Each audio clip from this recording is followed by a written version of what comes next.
Hi, good morning. Hello, thank you for having me. So let's get started with my TED Talks, my very first time. So I am the last born in my family that follows and honors traditional values. My oldest sister is a lecturer, and my second sister is working for the public sector. And their paths are exactly the same as my parents expected. Finishing college, getting married at the age of 24, having a job, and then having kids.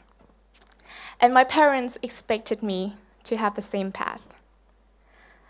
In my sophomore year of high school, when both of my sisters both got married, my family got a big debt. I still remember my parents. They had to get up every day, work very hard to make sure that I still got a decent life and a good education regardless. I still remember my mom. She had to borrow money so that she could have enough 23 million Vietnam dong for me to pay my tuition fee when I was a candidate in the National Excellent Student Contest, the subject of English, which was pretty expensive back then. And then I passed the contest, which meant that I got direct offers from several universities within the country. And when we got the news, my mom was the happiest. And she was like, hooray, now you are able to get into Security Academy, Học viện An ninh Nhân dân. So for your information, to get into that university, you had to get a score of around 29 out of 30 in the entrance university exam, which was obviously impossible for me because I was super bad at maths. And plus, you were very likely to get a job offer after graduation. And that is the reason why my parents wanted me to study to that university, because they want to feel reassured that I got a stable job, I got a foreseeable future, the so-called foreseeable future. As much as I didn't want to disappoint my parents, I knew that this path was not for me. I knew that I was not cut out for this job as a police officer, because all I wanted to do was television and communication. And that was my very first step outside the norm, which I think doesn't necessarily mean that you are the first person to do something in the world. It just simply means that what you are doing is not normal, is not familiar in your close network of your friends, of your family, and you have no idea how things would turn out. So I got into college, and on a very beautiful day, I posted a video of me covering a very cute song named Người Âm Phủ. So, after one night, that video went viral all over the internet. And wow, after a few weeks later, I got an invitation to film the music video and write some parts to the song with the songwriter. And wow, the song became a hit, and the MV got millions of views. And wow, a CEO of an entertainment agency contacted me. Everything happened so quickly that I didn't have time to process it. And the CEO persuaded me into becoming a singer under his company. And I was like, yeah, I was pretty interested, but I still have college to finish. And then he told me his story of dropping out of college in his senior year to become a director, and now he made it. And I was like, wow, that would be a lot of fun. I think this would be a very big opportunity for me, my time to shine. On the other side of the spectrum, the music video got good response in general, but regarding my voice and my singing, people didn't like it that much. And of course, I was very sad, pretty sad, and discouraged. I asked my parents for advice, and my mom asked me, so despite all the opinions of people on your voice, do you still want to pursue a career as a singer? And I was hesitating. I told Mom, Mom, I'm not so sure. Another story. Still during that time, I hosted 3 English shows on VTV7, which is the national education channel. And everything was going pretty well until I read comments on the internet, and most of the audience did not like my voice. And they complained about my hosting skills, my English. And you know, these shows were for learning English. So the host is supposed to have good English.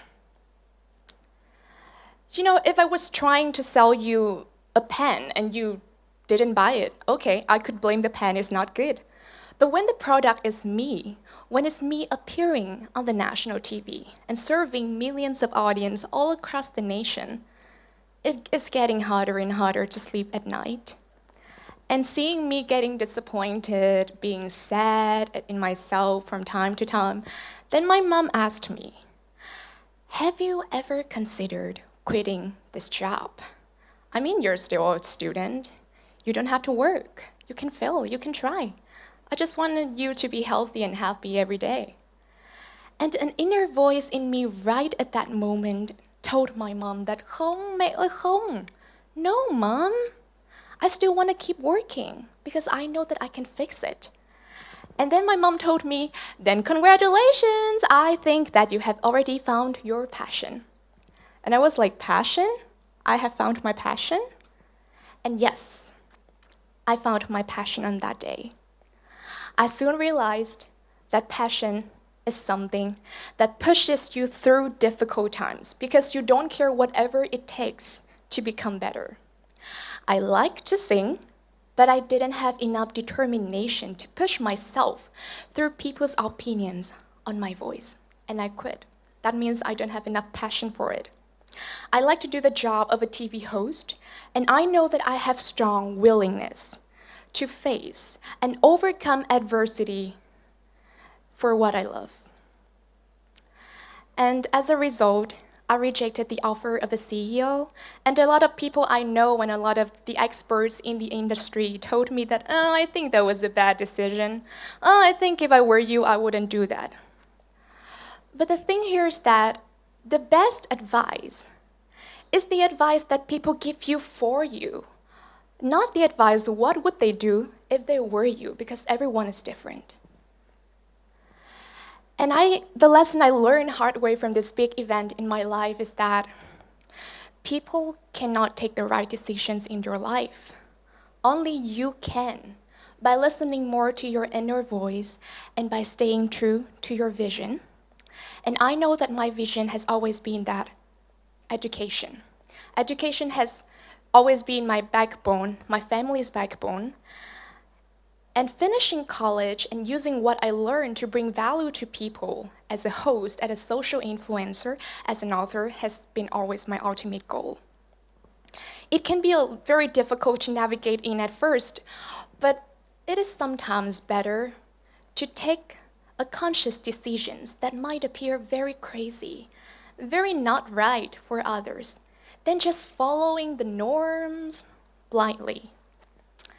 And then, getting back to my story, I still continue with my work as a TV host at VTV7. I still be a full-time student at my Diplomatic Academy of Vietnam. And regarding my voice, as a lot of audience complained about my too high-pitched voice, which was very irritating to listen to, and they didn't like my voice, I decided, and I was so determined to change my voice by lowering the tone of my voice when speaking English from, hello, this is a very nice day. Yes, this was exactly my voice in the past, to, hello, this is a very nice day. Everything was going pretty well once again, and one day, the producer and the director of the show that I hosted uploaded a podcast that had me hosting with that high-pitched voice, I guess probably back in the season 1, the first season of the show.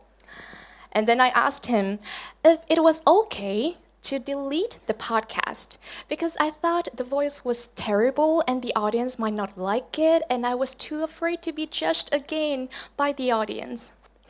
And then he texted me back, and I could feel the disappointment and the anger a little bit in his text messages. And he told me, "That voice was a part of you. Why did you deny it?" Okay, so no more podcast that had you will be uploaded ever again. And I was like, what? Did I do something wrong? What was happening? Am I making you angry? I didn't know what was happening back then. I was so stupid. It was not until when I talked to people, I talked more to my audience, and I read more comments, and people started to say, "What happened to your voice, V? You spoke too quietly and softly that it's really hard to listen to you." And we couldn't really find the positive energy, the fun vibes like before. And that moment left me speechless. Because I was too confident that the positive energy was something that I could always bring to people. That was my unique selling point. But when the audience couldn't find that in me, it felt like a loss of a part in my body. I really lost sight of who I was. I listened to people's opinions, and I changed who I am. Because I think others might accept me for it. But I was wrong. What I had been doing so far is not trying to become better, but trying to become someone else, by rejecting myself, by seeking validation from every single one. And what the producer and the director told me just went on a loop in my brain for weeks. That voice was a part of you. Why did you deny it? Why did I deny it? I didn't know. I think because we as humans often make a lot of mistakes, and we often, very often, punish ourselves for those past mistakes, because those mistakes often come back with an overwhelming feeling of guilt, of shame, of I'm not good enough, and I have never ever been good enough. And I realized that the hardest person to forgive on this earth is not someone who betrayed you, and not a friend who wasn't there for you when you need the most. It's not your ex-boyfriend who broke your heart to pieces. The hardest person to forgive on this earth is myself.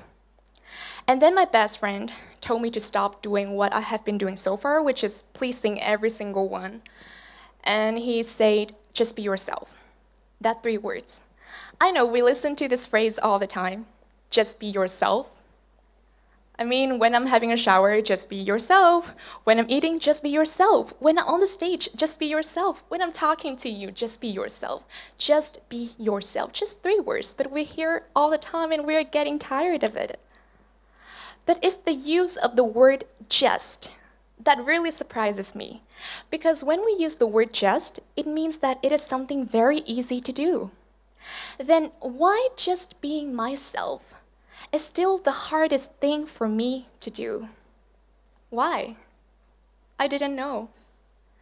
And after talking to my therapist, after learning more about meditation, about my inner peace, listening more to my inner voice, I realized that my true self is actually being covered up with a thinking and with a perception which is based on fear. My true self is who I really am when I let go of all those stories, of all the judgments that I myself place on me.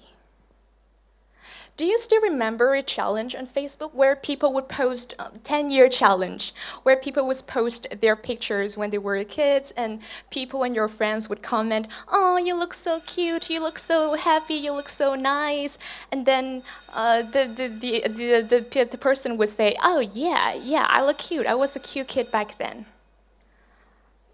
But you know, my challenge, I think, for you today is that take a picture of your face today. And remember that in 10 years' time, you will be amazed at how gorgeous and beautiful you are. Because right now, you are already gorgeous and beautiful because you just don't see it yet. My stories of stepping outside the norm is challenging myself. But it is not about changing myself because you see, as you can see, I failed when I tried to change myself. At the end of the day, we as humans, we are allowed to make mistakes. We are allowed to laugh at ourselves. We are allowed, to do something wrong, just make mistakes. It's not the end of the world. Who on earth has not made a mistake? Tell me a name. Who? No one. So it's okay to feel bad. It's okay to feel down and heavy sometimes because the cloud rains when it's heavy too. So it's really okay. It's totally normal.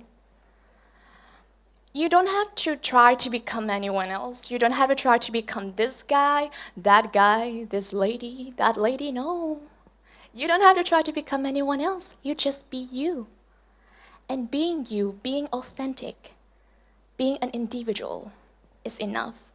Because individuality makes diversity. And individuality and diversities are two most precious things on this earth. I know that some of you here, every single one of you here, might be having some problems and pressure to deal with every single day, maybe with your friends, with your family, with your work, with your study, with your love life. And I just want to tell you that no matter who you are, no matter where you come from, you are the one and only, and that's what makes you beautiful and special in your own ways. And no matter what you are facing right now, and I don't know, no matter what the future holds for you, please, never change yourself. Love yourself, accept yourself, and then transform yourself. I really hope you have a great day today. Thank you.